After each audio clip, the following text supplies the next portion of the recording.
What's up, lords and ladies? Welcome back to another video on this channel. So in today's video, I'm going to be talking about why I don't keep my ball pythons in a tank.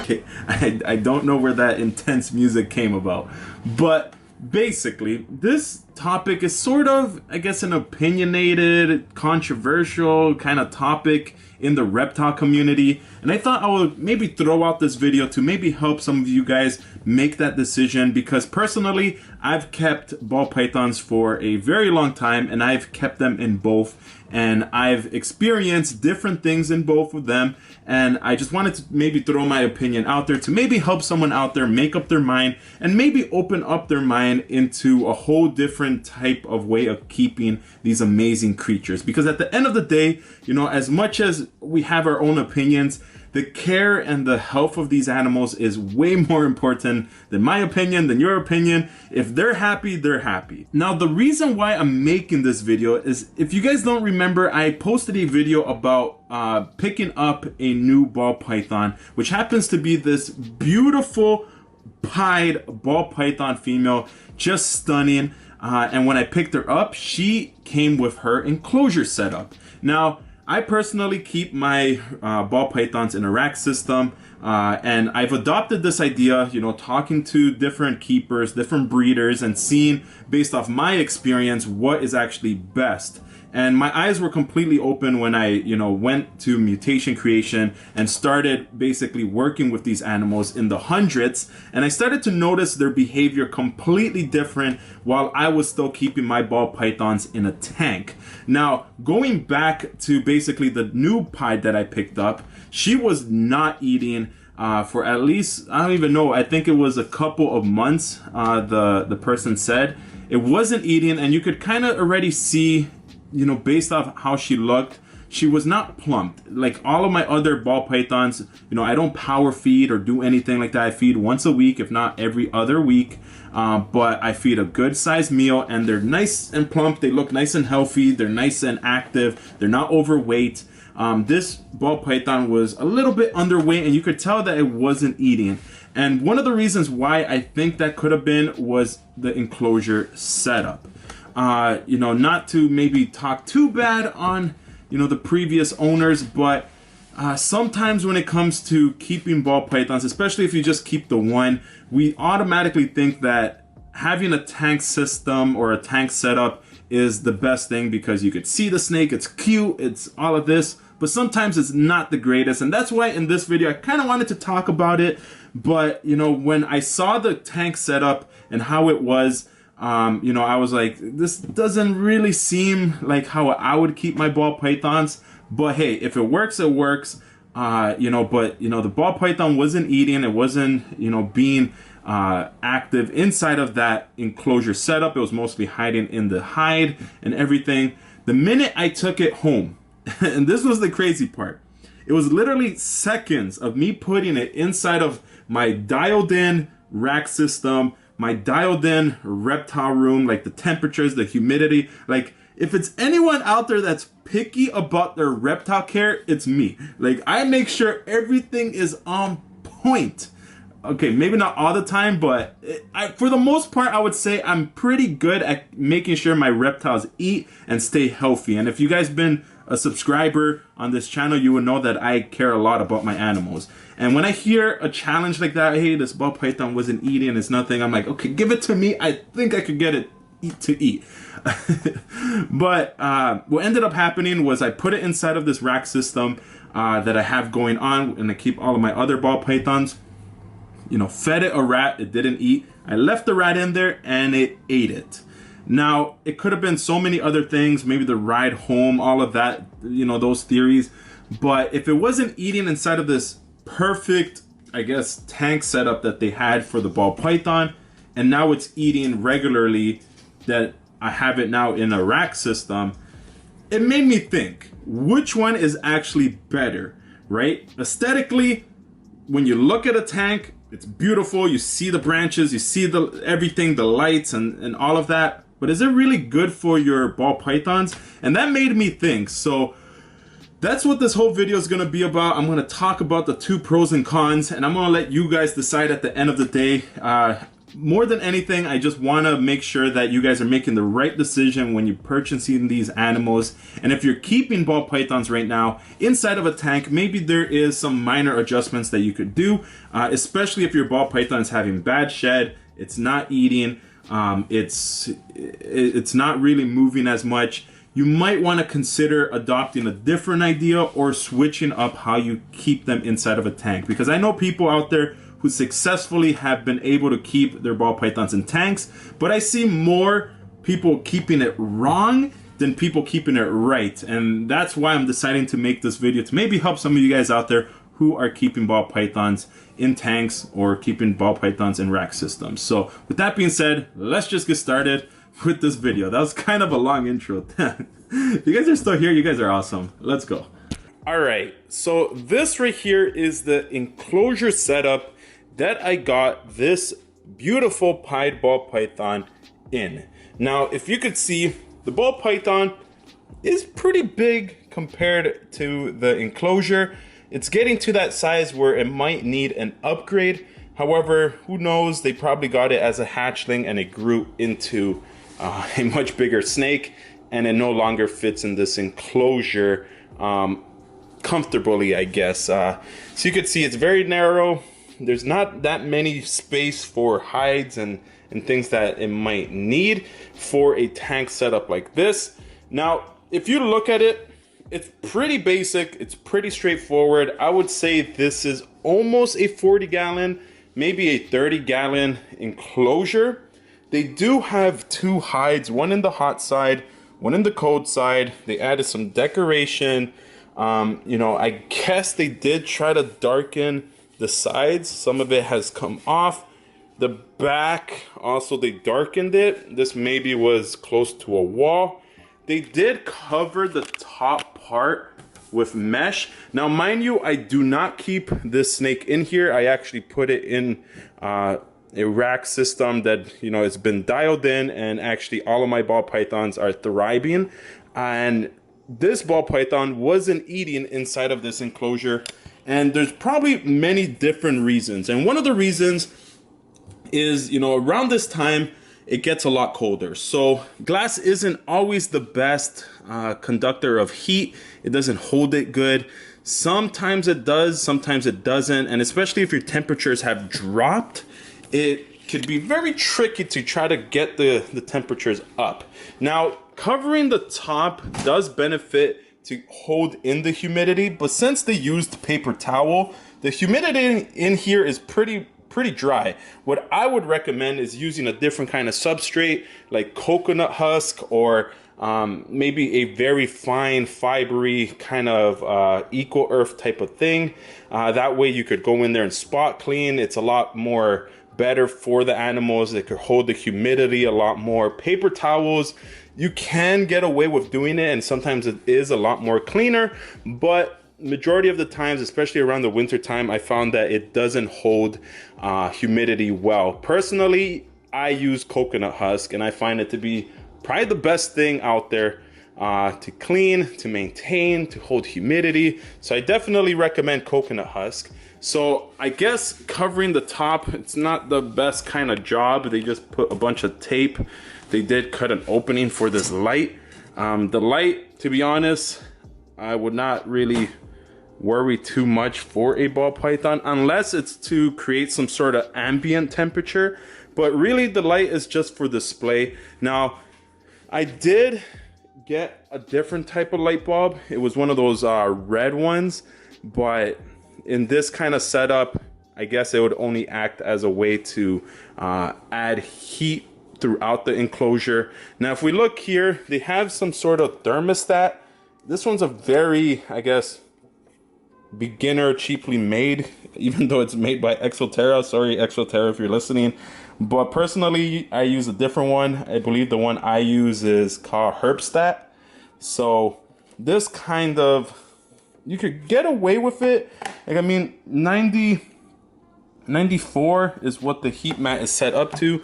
You put the cable, I don't really like it too much, but they put the cable inside of the enclosure So you can see it's right like underneath this rock where the heat mat would be. You plug in your cable for your heat mat to basically the cable to this. So with that being said, you know, they did take the precautions to add a thermostat, which is good.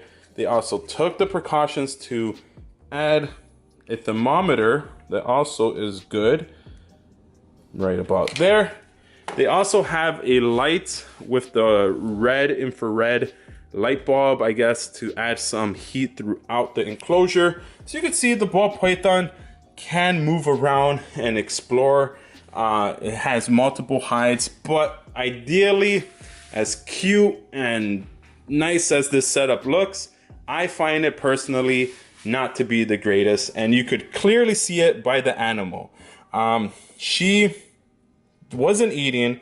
The minute I put her inside of kind of my rack system, and I'll show you guys that shortly, how I have it all set up, she ate immediately. And one of the reasons is, although glass, aside from it not being able to, you know, conduct heat and hold it pretty good, it is something where, you know, I have that love and hate relationship. I love being able to see my animals, but I hate the fact that they could see me. So the fact that ball pythons, they're very secretive.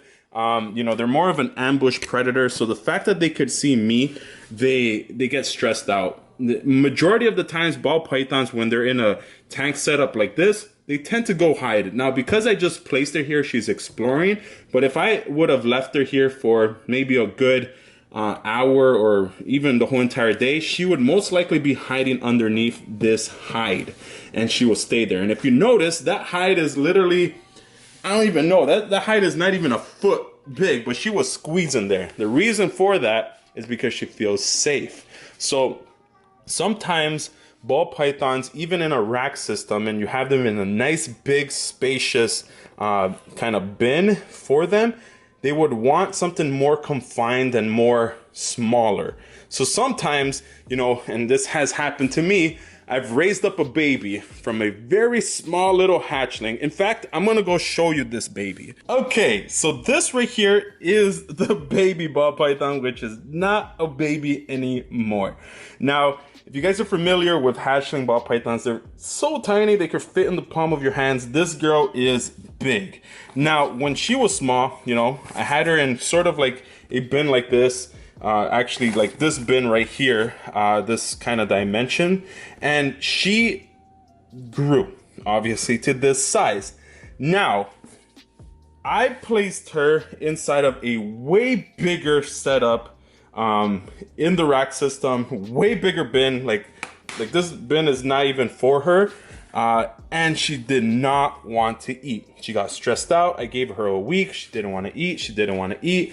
And I just didn't get it. And talking to a few breeders and talking to a few keepers, they said, put her back where she basically grew up, in a whole, you know, different type of size than what I thought she would need. So I put her back inside of this kind of small, kind of confined bin just for a few seconds. And I put her inside of the rack, and I tried feeding her later on that day, and immediately she ate.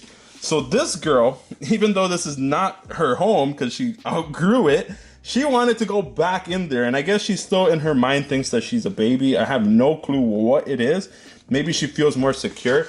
And it kind of makes sense, you know, when it comes to a hive. She probably sees this kind of space, even though it's not big at all. Like, she's really big for this kind of tub. But the fact that she feels secure, the fact that all of her sides, the back, the side, and she just has the front to look at, she feels more safe. So it almost acts like a hide, and she basically feels more secure. Even though personally I'm like, you need a way bigger bin. Let me place you in one of these bins. Even though I'm like, you know what, you need more space. Let me just take care of you. Maybe give you a way bigger bin. Maybe even put a hide in here if you want. Like, you'll be good. You're gonna have more space to kind of roam around. She told me what she wanted. She's like, nope, this is not my home. And I even put a bit of her scent in the bin, like in the much bigger space. And I even put some of the stuff that she's kind of, I guess, used to. But at the end of the day, she felt more secure here. So with that being said, this kind of setup here, even though it's nice and big, nice and spacious, I bet you anything, this ball python, for the rest of her life, she's gonna want to be in like a tight, confined place, which happens to be her hide. And you can kind of just see it and put it to the test. If you were to take your ball python and put it in the middle of the room, chances are it's gonna go to the darkest, warmest place in the house. Usually it's behind like a refrigerator or near a heater. And that's because they like dark, confined spaces. That's where they feel safe. And that's why a rack system sometimes works. Even though this girl outgrew this bin, when she was a baby, she could literally fit in here, the little hide and everything, like she fit perfectly. But the fact that now she is kind of outgrown this place, she's so used to it and she wants to be in a confined place versus in a nice, big, spacious place. And if I was to put a hatchling in one of these tanks, it might not grow, or it might be too stressed out. So you want to find that fine balance about keeping your ball pythons. You don't want to automatically assume that it needs all of these fancy things and all of these, you know, listen to your animals, adjust things accordingly. If your animal wants something a lot smaller, more confined, adjust it. If it needs something bigger, adjust it as well. If it wants something warmer, make those adjustments. You know, each of these ball pythons are slightly different. They react differently. And I figured that this ball python, as much as this setup may look somewhat decent, she preferred the more confined, you know, space that the rack system provided. Now, there's also other reasons why tanks may be a little bit nice, because they have that kind of height that they can move around, but ball pythons are not green tree pythons that need much height to climb around. And of course, you know, there's tons of you who may already keep ball pythons and have experienced your ball python climbing and all of that. And it's nice, you know, to be able to see your ball python happy or healthy and active. But I really just want to express that you do need to make those adjustments. Sometimes ball pythons, they just want to be in a confined place and hide. With that being said, you still want to provide them enough space. Now, this right here is the ARS bin that I am currently using for her. Now, of course, because she's so used to being inside of her hides, I do provide some hides in here, but just for video's sake, I put them there. But as you can see, this is also the same almost size as the tank. It might not have the height, but it is more dark and confined, something that she would like a lot more. And it kind of went to go show, because when I fed her, she ate. When she was in this bright tank, she didn't eat for 2 months. The minute I got her, put her inside of my reptile room, everything was nice and warm. This was nice and soaked. It was nice and humid because I'm using coconut husk and not paper towels. She ate immediately. She recognized this is basically my little den. I love this little space, and she decided to eat. I bet you anything, I could get her up to size and eating, and she could maybe even produce some beautiful babies later down the road. So if you are going to be keeping a ball python, you can technically do it safely with a tank setup, but you know, I'll make a whole different care video kind of redoing this whole entire thing. So I'll do a whole separate video on how to take care of a ball python in a tank setup for all of you guys who may just keep 1 or 2. But if you're keeping more than a few, then maybe adopting the rack system would be ideal. You know, a lot of people get a lot of hate, but honestly, the rack system that I have costs way more than these tanks. So this tank whole setup may run you $200, $300.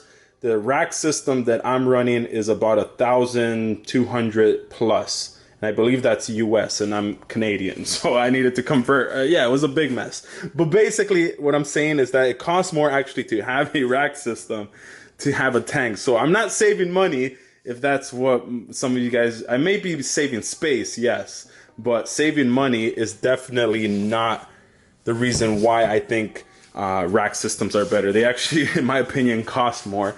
But to be honest, one of the reasons why I do like a rack system, and I'm going to go show you guys the one I have upstairs, is because of these bins. You know, they have the water dish here. You have enough space for them to move around. They can move over here. And if you've experienced breeding ball pythons, you'll know that the females love to bull wrap. And this being nice and round, they bull wrap nice and like really tight, nicely. It cools down their belly, where these types of, you know, things, they don't really do much. Like this water dish, I can't imagine this female when she's, you know, building follicles, and you might not even want to be breeding, but it's part of their whole entire life. Like, they will build follicles even if you don't want to breed, even if you don't have a male. And she might want to be bull wrapping and want to basically warm up her stomach because she might be in pain, who knows, right? And, you know, providing a water dish that it has all, like, I don't know, maybe in the wild, of course, it don't have the perfect roundness, but I just found that the tub that the ARS racks have is more comfortable. It gives them more of that kind of grip that they look at and they want. And at the end of the day, you really want to see what your snake wants. Of course, this tank is nice because, as you can see, it's nice and long, but it's the same kind of length as this. If anything, this is a lot more bigger. Of course, this beats it by the height, but it's not like this tank even had any branches that this snake could climb. It could just kind of like, I don't know, do what it's doing right now, trying to escape. And if you notice, she's probably trying to escape to go in a dark area. So what I'm going to do now is I'm going to go show you guys the tank setup, or the setup that I have for this ball python, and you'll notice a huge difference and change in kind of the care of how I'm doing it differently than keeping her in a tank setup. Okay, so this right here happens to be the rack system that I'm using for my ball pythons. Now I am going to be upgrading to a much bigger one once I move to the new space. As many of you guys know, currently I am renovating a new space for my ball pythons. And if you notice here, we have a really tall ARS rack. This right here is basically the hybrid ARS caging. There is 10 bins. This right here is like really nice because it's aluminum. You could put some magnets like this right here. We have a ghost het pied. Put the magnets right there. You know, really easy. They slide in. Really easy to assemble. I really love the product. Now, this right here is where I'm keeping her. Now, if you notice, she is just chilling at the back. Now, to most keepers, this might be very simple and very kind of basic and boring, and I get it, but these creatures are not looking at it and being like, wow, that is a beautiful plant. Majority of the times they'll just pee on it. So I did provide her the hide that she's used to, and basically let her roam. Now the cool thing about, you know, these ARS racks is that they have these heat panels right here. Each one of them has a different heat panel, insulated as well as with a really like this metal kind of top to it, so it's not sitting on top of the heat tape like most racks. It's literally a heat panel. The heat tape is inside. Then we got all the connections here connected to the thermostat, so it makes it really simple and easy. And for ventilation, they have each space that you see, that gap right there, there is air hose on top of I don't know if you guys could see it right about there. There's air holes on top, so it's a really nicely made rack. It is gonna cost quite a bit if you guys are interested in purchasing that, and there's different types of sizes. Of course, if you just keep the one ball python, I am going to make a video on how to properly keep it in a tank setup. You know, the one downstairs was very close to it, but there was a lot of flaws that I seen, and probably one of the reasons why she wasn't eating. And once I put her in this kind of rack system, she was eating. As you can see, it is dark. She could breathe because, of course, the multiple air holes that, if you guys could just, yeah, there's like a ton of them. So it's a really nicely built rack, and I do love the fact that you could just slide it open, see your beautiful snakes, slide it back in. There's like, so it's really nice. The water dish, of course, it's really nice as well. You go in there, just put a little bit of water on the cocoa. You know, the fact that she ate you know, minutes after putting it inside of this kind of system. And you know, I do have a space heater. So I do have a space heater that is heating up this area. Once I move everything into the new space, everything will be dialed in just as good. So this space heater is providing more ambient temperature to this room in case it gets colder. So the fact that she has a nice, you know, area where she could hide and basically get all warmed up, and then the ambient temperature being really ideal. The fact that she has this cold area that she could basically come and chill, and the fact that everything is nice and dark. This girl right here, I bet you anything, she is going to just be a lot more healthier than she was inside of that tank. And you know, we'll maybe in the future have some baby pied ball pythons that I could share with you guys and be like, look, if I had them in a tank setup, she probably wouldn't even eat, and unfortunately she might even starve to the point where she's really not well nourished. Hello. So let me know in the comment section down below, how do you keep your ball pythons? Have you ever looked into getting a rack kind of system? And if you guys do have the kind of money to spend on a rack that's made by ARS or Freedom Breeder, definitely go check it out, because you know, these ball pythons, I've noticed that they, you know, love the simpleness. They're not the type of species that loves to climb. I know that there is ball pythons that do climb, but I bet you anything, you put your ball python on the floor in your room, you're not gonna see it on the ceiling or somewhere exploring. Chances are it might go somewhere and explore up there, but it's gonna go look for somewhere to hide and just stay away. These guys do in Africa live in termite mites. As you can see, she has enough, you know, movement or enough things that she could stretch. She's not in a super confined area. She's in the same dimensions that she was in her previous home, except a little bit bigger. Might not have the height, but it doesn't seem like she minds it much. So hopefully you guys learned a thing or two on this video. Like I said, it's more of an opinionated based video, but I hope you guys take something away and maybe make some adjustments to your ball python. If your ball python is eating, it's growing, it's nice, I wouldn't change a thing. At the end of the day, make sure you're listening to your animals, and if your animals are telling you, hey, I'm happy, then that is enough right there. But if your animals aren't eating and are just getting sick and not doing well, definitely look into your husbandry and your setup and everything else. I highly recommend ARS, so hopefully you guys out there maybe purchase your very first one if you guys really want to. So hopefully you guys enjoyed this video. If you guys did, be sure to subscribe. I'm Lord of Lion, keep the blood pumping, and I'll see you guys in my next video. Oh my god. Okay, I was trying to do peace. Oh my goodness, peace. You gotta hit that notification, hit that notification, hit that notification button, baby. You gotta hit that notification, hit that notification.